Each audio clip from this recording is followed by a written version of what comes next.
kind of involved ourselves with less than credible people here in the redevelopment, and hopefully we'll know the new planner that's coming on won't have that baggage along with them. I have come to Ventnor to find out when you put out for, I always get them confused, RFPs and RFQs, the city of Ventnor never asks for a police background check on the people that are going to come in and do $500,000, $1 million, and $5 million projects. So might I make another suggestion this evening that you at least think for the future? No one can be blamed if that were the case and we didn't know about it, but there's a state form that almost every community or many communities use that's available even online, and that includes asking the very simple question, is that person have a police, do a police background check, what are their convictions, what are their embezzlements or things like that. So at least if we're going to spend $2 million, $5 million, $3 million, whatever it may be, that we may be able to avoid that happening in the future. So it's just a suggestion. We'll certainly look at that, but keep in mind the company that we were dealing with at that time was Pulte Homes.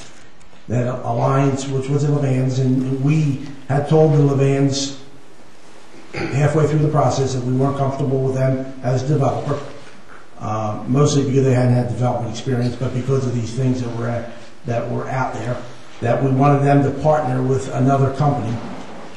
They brought Pulte into it when Pulte was the one that we're dealing with, and they were the ones that were going to do the project. They had a side deal, their own deal with Alliance, All Center, and Levans on what their arrangement was with how they were going to contribute the buildings to the process. But the company that we were dealing with was Pulte Homes. You know, Mayor, I don't know, I've sat here, and I remember when we had that great presentation, and Mr. Levan was here, and I think Pulte was there, and they played on a big screen here on the way to Cape May. And as much as I opposed that, I found myself humming along with it. And I said, what the hell am I doing here doing this? But Mayor, I can remember for the longest time, before Pulte Homes was ever here, if my memory serves you right, you're absolutely right, Mr. Abbott, it is many years ago, having senior moments from time to time, but there were only 3 or 4 developers that were considered at one time. And the Alliance Corporation got that job. And literally, if you ever go back, because I have done an Oprah request, and I have seen, I don't think they ever did a project anywhere, ever. I believe that in the future, maybe we can learn by mistakes. We all learn by mistakes. I make mistakes every single day. That we can at least consider, if we haven't received what we want from the people that apply, do another RFP or RFQ, whatever it may be called. And so we can at least find better, because for the longest time, and I've gone through newspaper clippings, that Alliance was going to be the developer and then enter Pulte. And I can speak from past experience, because I'm very, very happy to say that I developed a relationship with Mr. Dugas. Mr. Dugas was the president and CEO of Pulte Homes, and also Mr. Dugas Sr., Mr. Pulte, who resigned. And there's not a doubt in my mind, even though I've heard many people say it was the economic times that Pulte pulled out with. But I have a feeling they were very concerned with the people they were going to ultimately be in bed with in that project. So I'd like us to learn from those mistakes. We're all here to have a better Ventnor. If you give me 1 second to look at my notes. I guess probably in closing, the questions I have is, how do you feel, how do we feel about putting these 56 condos within 100 feet of each other? After density. How do you feel about the way the properties look now? Absolute trouble. Unfortunately, you can't afford to buy those properties and put single-family homes on. It doesn't work. And everything's market-driven.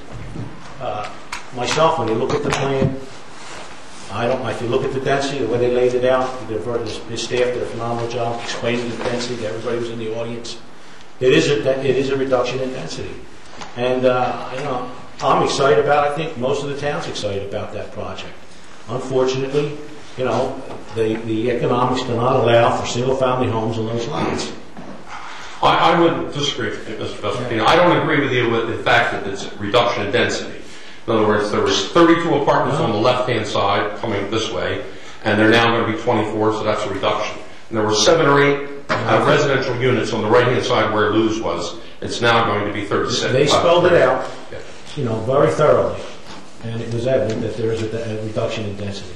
I can't spout the numbers out to you off the top of my head, but these numbers were produced and factual. There is a reduction in density. Would it be happy if they weren't across the street from each other, maybe they're a couple blocks away? Yeah, but, we can't control everything. That, in my opinion, the trade-off is there. You're having, again, you just can't look at units. You have to look at number of bedrooms, what the occupancy load was, and even taking them in, there may be a slight increase on these sites. But the trade-off that you have is that you have new construction.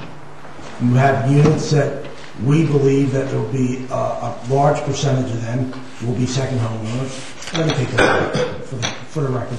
There will be a percentage of them that will be second homeowners that will be paying year-round taxes based on the services and not demanding as many city services as what is there now.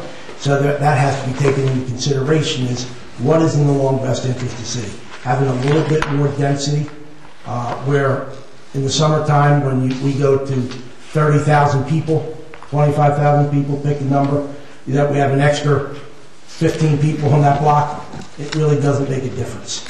But to have the new construction, have a kickstart to redevelopment in that area, not to have to use eminent domain. Hopefully that's going to, there's already some people that have come forward about the movie theater. There's some people coming with some other projects in that area, including directly adjacent to one of these properties. It's a trade-off. And we think that, that's going to kickstart redevelopment in that area, bring new ratables to the city, reduce city services that are required there. Again, what was the figure that you used there, Mr. Gober? On the right side, it's 24 units at 400,000 would be about 10 million, probably closer to 9 million. 32 units, about an $18 million project that will bring right now on the books for 3 million, 4 million. It's an increase of $14 million in ratables, additional tax money, and less city services than what's required for that area now. So we think it's a great project. We're excited about it. As Commissioner Schaefer said, or Vespatino said, most people in town are excited about it, disappointed or not.